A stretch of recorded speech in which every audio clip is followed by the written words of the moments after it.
Welt, wo es keine Kriege gibt, wo alle miteinander leben, wo jeder den anderen einfach respektiert und keiner sein Leben mehr verliert.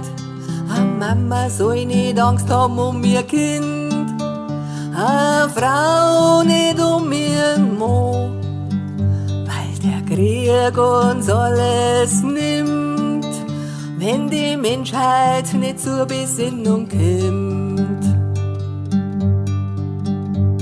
Ich träum von einer Welt, wo es keine Kriege gibt, wo alle miteinander leben, wo jeder den anderen einfach respektiert und keiner sein Leben mehr verliert.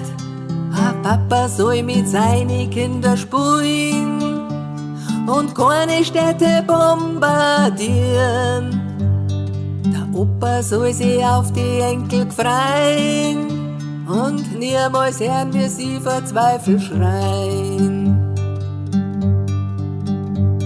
Ich träum von einer Welt, wo es keine Kriege gibt, wo alle miteinander leben, wo jeder den anderen einfach respektiert und keiner sein Leben mehr verliert.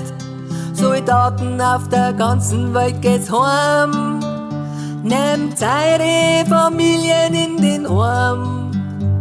Politiker sollen sich selber hauen, dann muss kein Unschuldiger mehr dran glauben. Ich träum von einer Welt, wo es keinen Hunger gibt, wo alle satt werden, da wo es leben. Ich träum von einer Welt, wo nichts Geld regiert und Hass und Gier nimmer existieren. Eine Welt, wo die Liebe ihren Hass besiegt, wo es keine Gewalt mehr gibt. Eine Welt, wo alle sicher sind, das ist mein großer Traum.